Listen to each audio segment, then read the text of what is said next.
Welcome back to channel YouTube Bobisan. Kali ini gue mau bikin podcast, cuman podcastnya sendirian ya. Gue lagi ada di Korea, lagi ada waktu. Jadi gue lagi kepikir, oh kenapa nggak bahas tentang pemilihan ketua Perkin Pusat. Jadi mungkin agak panas sedikit, tapi podcast ini, vlog gue ini bukan bertujuan untuk mengkudeta, tapi mungkin bisa memberikan masukan, kritik, dan saran gitu ya. Jadi gue pengen ngobrol tentang pemilihan ketua umum Perkin Pusat. Ya, sebelumnya pemilihan Perkin Pusat sebelumnya tuh seperti apa? Jadi kalau waktu dulu ya sebelum yang ini itu pemilihan, jadi anggota itu mengajukan diri atau memasukkan calon ketua Perkin wilayah. Lalu dipanggillah anggota-anggota, lalu dilakukan pemungutan suara. Ya, dipilihlah ketua Perkin wilayah. Nah, lalu ketua Perkin wilayah memilih ketua Perkin pusat. Ya, jadi sistemnya anggota pilih ketua Perkin wilayah, lalu Perkin wilayah pilih ketua pusat. Itu zaman dulu. Ya.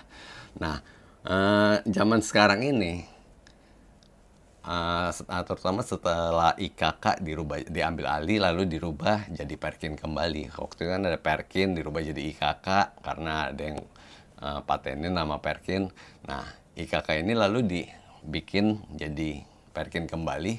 Nah, sistemnya dirubah. Kalau dulu desentralisasi, sekarang jadi sentralisasi. Nah, waktu itu dibentuk oleh caretaker, dibentuklah Dewas. Dibentuk Dewas, dipilihlah ketua umum. Ya, nah nanti sistemnya gimana? Jadi sistemnya itu, ketua Perkin wilayah yang sudah ada itu akan memasukkan nama untuk anggota dewas. Ya, calon anggota dewas. Setelah ada beberapa nama, waktu itu ada 6 nama, hanya yang dipilih hanya 5.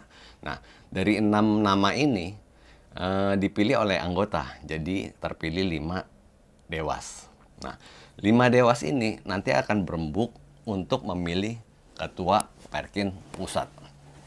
Jadi kalau zaman dulu itu ketua wilayah itu punya kuasa ya karena dipilih oleh anggota, ya kan.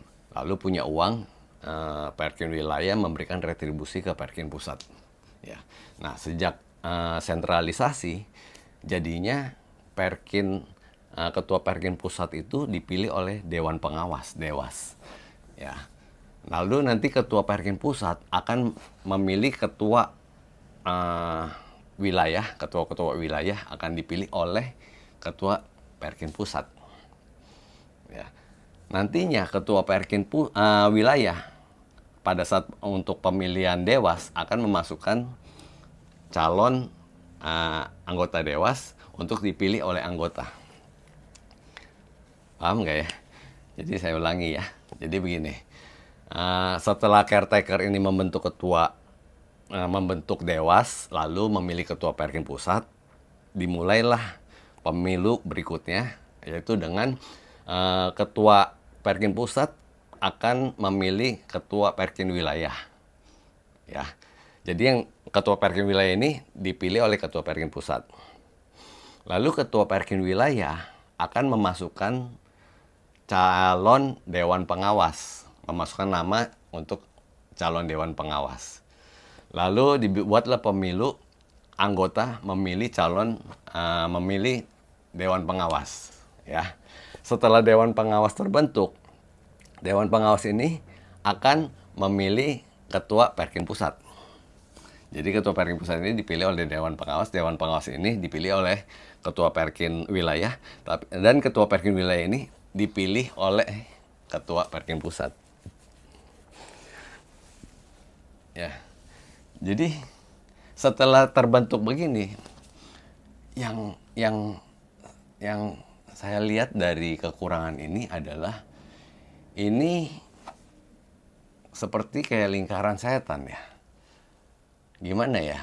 Jadi kayaknya kok suara anggota memilih dewan pengawas yang dipilih oleh ketua wilayah. Yang ketua wilayah itu dipilih oleh ketua Perkin pusat. Jadi kok kayaknya nggak terlalu demokratis ya. Harusnya kan kayak zaman dulu, kalau zaman dulu tuh gini, anggota memasukkan nama untuk ketua Perkin wilayah, ya. Lalu dibuatlah pemilu, dipilihlah ketua Perkin wilayah. Nah, ketua-ketua Perkin wilayah ini nanti akan berembuk untuk memilih ketua Perkin pusat. Ya, jadi sistemnya begini nih. Nah, kalau sekarang setelah terbentuk ketua Perkin pusat, ketua Perkin pusat membentuk Perkin wilayah tanpa ada pemilu, jadi dipilih ya oleh ketua Perkin pusat dengan haknya ketua Perkin pusat. Lalu ketua Perkin wilayah ini memasukkan calon dewan pengawas. Jadi kalau maksudnya kalau misalnya calon dewan pengawasnya ini benar-benar suara dari anggota, ya kan? Tapi kalau misalnya kalau misalnya bukan dari suara anggota, ya misalnya contoh, ini cuma contoh ya. Jadi udah ada titipan, oh kamu mesti masukin nama ini untuk jadi ketua, untuk jadi calon dewan pengawas.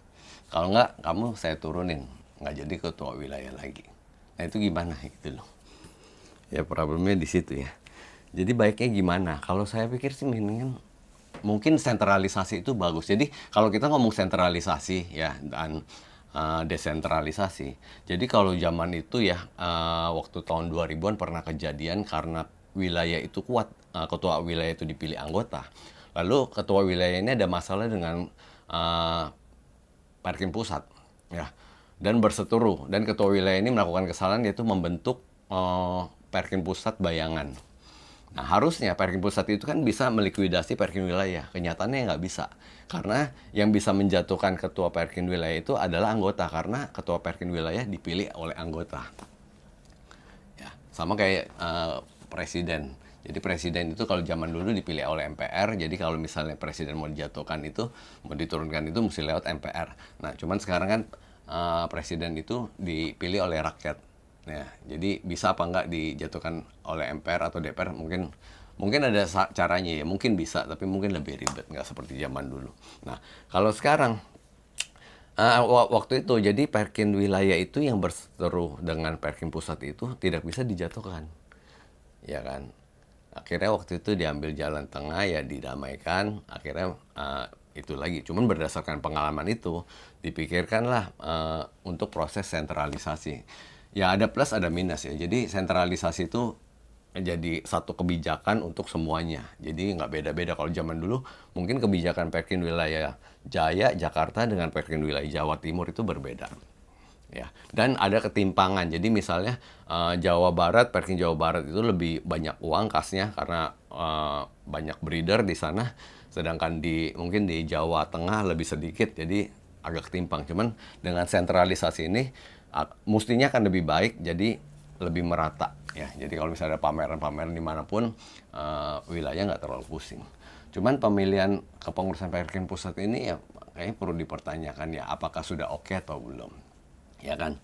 Apa nggak sebaiknya anggota mencalonkan ketua wilayah lagi, lalu atau anggota mencalonkan ketua Perkin pusat, ya kan? Mungkin ada beberapa kali pemilu ya pemungutan suara anggota memilih ketua wilayah, lalu anggota juga memilih ketua pusat, ya kan? Mungkin itu lebih oke. Atau balik ke zaman dulu, anggota memilih ketua wilayah, lalu ketua wilayah memilih pusat.